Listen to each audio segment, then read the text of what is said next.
For your information bahwa bapaknya Kak Mia ini tidak punya pekerjaan alias menganggur. Dia ke rumah cuma makan, tidur, HX, dan keluar dari rumah dan pulang lagi marah-marah dan minta duit gitu.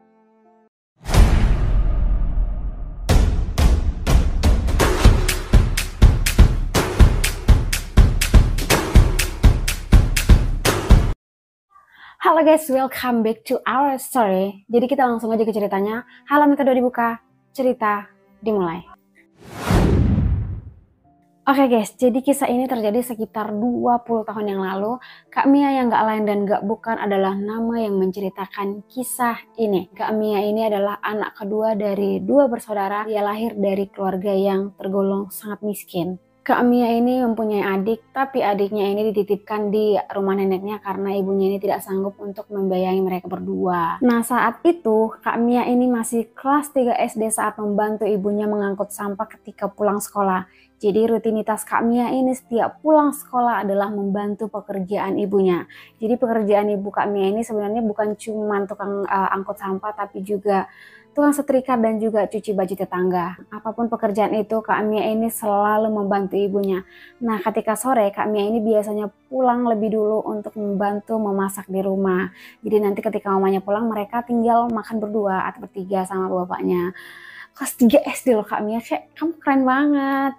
Kadang Kak Mia ini juga membantu ibunya sampai larut malam, walaupun demikian Kak Mia ini selalu mendapatkan peringkat kelas. Kayak, Kak Mia kamu keren. Saat itu ketika Kak Mia dan ibunya pulang bekerja dan mereka sudah sampai di rumah, bapaknya Kak Mia ini tiba-tiba minta uang. For your information bahwa bapaknya Kak Mia ini tidak punya pekerjaan alias menganggur. Dia ke rumah cuma makan, tidur, HX, dan keluar dari rumah dan pulang lagi marah-marah dan minta duit gitu. Dia selalu minta duit secara paksa dan pada saat itu Mia dan ibunya ini cuma punya uang 20.000, semuanya diambil oleh bapaknya Kak Mia. Mereka malam itu bahkan gak makan, tidak bisa beli apapun untuk dimakan. Karena di belakang rumah ini ada daun ubi, Kak Mia ini berinisiatif untuk merebus daun ubi itu. Mereka pun makan berdua dengan daun ubi itu. Sedih ya. Hal ini sering terjadi, bahkan Mia ini sudah terbiasa dengan kejahatan bapaknya ini.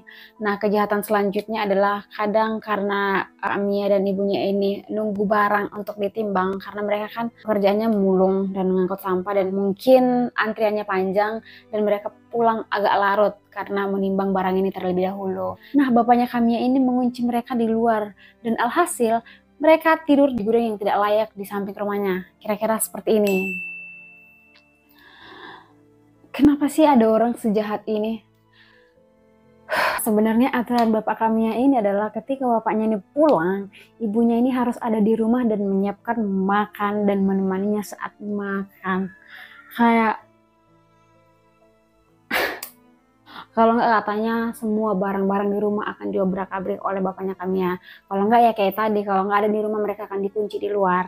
Pokoknya Mia menjalani hidup yang begitu pahit bersama kedua orang tuanya. Saat memasuki SMP pun ibu Mia ini bahkan tidak sanggup untuk menyekolahkan Mia, tapi Mia bekerja 2 kali lipat untuk bisa melanjutkan sekolahnya. Yang Mia sesali sampai saat ini, dia katanya pernah mencuri uang temannya untuk membeli alat tulis dia. Walaupun itu dalam keadaan terpaksa, tetap saja dia merasa itu sangat amat salah. Nah, karena keadaan yang begitu pahit, dia tidak ingin melihat ibunya berulang-ulang kali diperlakukan seperti itu. Kak Mia ini mengambil pekerjaan bahkan 3 kali lipat dari sebelumnya. Dia membantu menyuci baju tetangga, bersih-bersih rumah, bahkan masuk ke rumah temannya untuk jadi ART. Kalaupun ia tidak melihat ibunya diperlakukan kasar, uang bukunya bisa lunas dan uang sekolahnya juga bisa lunas. Begitulah dia sampai memasuki SMA. Karena Mia ini capek melihat ibunya yang selalu diperlakukan kasar, akhirnya dia ingin melanjutkan sekolah SMA-nya di luar kota. Setidaknya ia tidak melihat bapaknya yang tiap hari mabuk dan teriak-teriak dan menyiksa ibunya. Nah, ibunya Kak Mia ini berinisiatif untuk meminta tolong kepada keluarganya di kota untuk menerima Mia untuk tinggal di sana. Sebagai gantinya, Kak Mia ini bisa bantu-bantu masak atau bersih-bersih ketika pulang sekolah. Akhirnya dia pun berangkat meninggalkan ibunya dan ternyata hidup di rumah keluarganya juga tidak mudah. Dia kadang diperlakukan tidak baik, Mia harus makan paling terakhir dan dia selalu menunggu apakah nasi mereka masih cukup atau enggak. Kalau enggak ada sisa makanan, Kak Mia ini enggak makan. Ngomong-ngomong, keluarganya punya anjing. Kadang mereka memberikan sisa makanan ke anjing mereka padahal Mia ini belum makan. Dan mereka tahu Mia ini belum makan. Alhasil, kadang Mia ini tidak makan atau Mia bahkan cuma makan beras mentah dan minum banyak air untuk menahan laparnya. Oh my god, sedih banget Kak Mia. Rutinitas Mia ini, pagi Mia harus bangun jam 5 untuk masak dan beres-beres rumah. Pulang sekolah dia nyuci juga, masak dan bersih-bersih juga. Mia ini merasa sebenarnya dia masih punya waktu luang malam hari dan dia berpikir untuk mencari tambahan supaya dia bisa untuk membantu sekolahnya juga. Dia tidak hanya mengandalkan kiriman dari ibunya. Akhirnya sepulang sekolah dia mulai mencari kerja setiap hari walaupun Mia selalu diomelin oleh tantenya ini karena pulang sekolah terlalu sore, tapi Mia ini cuma bisa minta maaf dan dia berjanji akan tetap melakukan pekerjaan dan selesai tepat waktu. Nah, seminggu kemudian Mia ini dapat kerja di sebuah restoran sebagai tukang cuci piring. Kak Mia ini juga merangkap sebagai kasir di restoran itu. Mia pun minta izin ke tantenya untuk bisa kerja malam untuk mencari tambahan karena kalau dia mengandalkan kiriman dari orang tuanya dia merasa itu sangat tidak cukup. Nah, saat itu tantenya ini malah banyak bacot dan ngomel dan bilang bahwa kerjaan dia di rumah juga sangat banyak, tapi Mia ini cuma bisa minta maaf dan dia berjanji akan tetap melakukan pekerjaan dan selesai tepat waktu. Walaupun kehidupan Kak Mia ini sudah mulai berjalan dengan baik, sudah mulai bisa bernafas lah, kehidupan Kak Mia ternyata tidak seindah itu di tempat kerja. Ketika Mia sudah selesai cuci piring di sebuah restoran itu, dia juga ternyata menghadapi tragedi yang sangat amat menyedihkan. Dia dilecehkan oleh sesama karyawan dan dia hampir diperkaos di tempat kerjanya. Tapi hal itu tidak sampai terjadi karena tiba-tiba bosnya Kak Mia ini datang untuk membantunya dan akhirnya pelakunya ditangkap dan dipenjara hingga saat ini. Walaupun hal itu tidak sempat terjadi, tapi kejadian itu menyisakan luka di hati Kak Mia. Dia merasa dunia ini begitu sangat amat kejam dan sangat jahat buat dia. Dunia ini begitu menyakitkan, tidak ada yang berada di pihaknya, dia sendiri dan dia sangat amat terluka. Akhirnya Kak Mia memutuskan untuk pulang dan ketika sampai di rumah, Kak Mia ini pun tetap menghadapi cacian makian dari tantenya. Dia dimarahin karena Kak Mia ini pergi kerja sedangkan mereka lagi mengadakan acara di rumah dan dia butuh bantuan Mia untuk membantu menyiapkan makanan dan membantu hal-hal yang lainnya. Mia pun saat itu tidak bisa menahan amarahnya dan dia teriak dan bilang, anggap aja saya Mia, dan bilang ke tantenya, cukup ya Tan, bukan berarti saya baik terus Tante seenaknya kepada saya. Saya cuma tidur di sini, saya nggak pernah makan di rumah ini, tapi saya harus melakukan semua pekerjaan yang ada di rumah ini. Apa itu setimpal? Apa belum cukup? Seharusnya sih belum, karena kalau Tante gaji pembantu harusnya gajinya cukup untuk makan 7 kali sehari. Tante pernah nggak mikirin keadaan saya? Betapa capeknya saya pontang-panting dan saya sakit pun harus tetap kerja di rumah ini, saya tetap kerja di restoran dan semuanya tepat waktu dan selesai di waktu yang tepat gitu.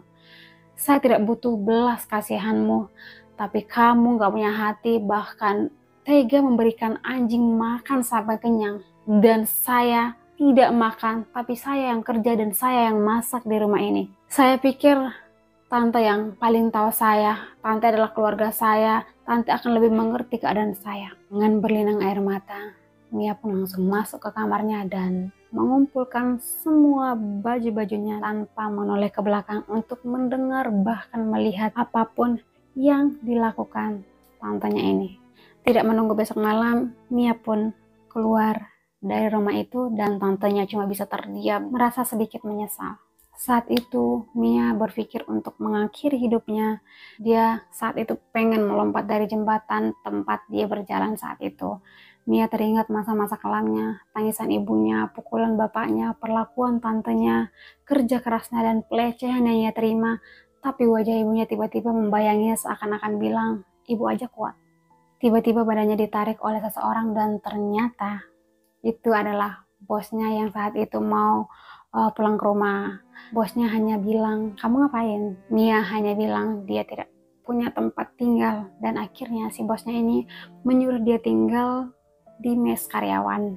Ternyata karyawannya itu punya mes dan Mia disuruh tinggal di sana. Tapi karena Mia takut kejadian pelecehan waktu itu terulang kembali, si bosnya ini pun menenangkan dan bilang kalau area mesnya ini punya CCTV dan cewek cowok pun pisah. Kamar dia juga ada kuncinya dan pintunya terdiri dari 2 lapis karena satu pakai besi. Mereka juga ada security dan tidak ada yang sebenarnya perlu ditakutkan. Akhirnya Mia pun setuju. Beberapa tahun pun berlalu, Kak Mia ini lulus. Setelah lulus, ibu Kak Mia ini bilang bahwa Mia harus melanjutkan sekolahnya. Dia harus sekolah lebih tinggi dan dia harus kuliah. Ibunya akan membantu untuk membayar uang kuliahnya dengan melakukan apapun. Karena bujukan ibunya, Mia pun akhirnya kuliah. Ibunya kadang minjam uang, bahkan dia menjual apapun yang bisa ia jual untuk membantu Mia kuliah. Kadang ibunya Mia ini juga mendapatkan cacian dari orang-orang di kampung dan bilang kalau kayak tukang sampah kok sosokan mau kuliahnya anak gitu. Mia yang sambil kerja part-time di restoran itu sangat-sangat amat membantu. Dia tidak membayar makan dan tidak membayar tempat tinggal, gajinya pun diterimanya dengan full untuk biaya kuliahnya. Walaupun terkadang kurang, tapi berkat kerjasamanya dengan ibunya dan semangatnya, Mia ini pun akhirnya lulus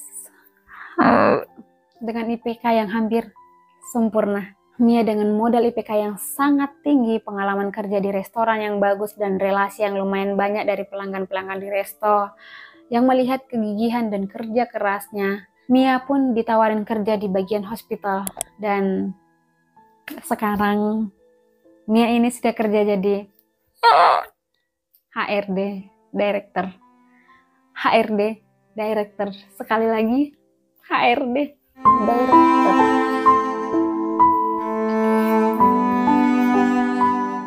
Sedih.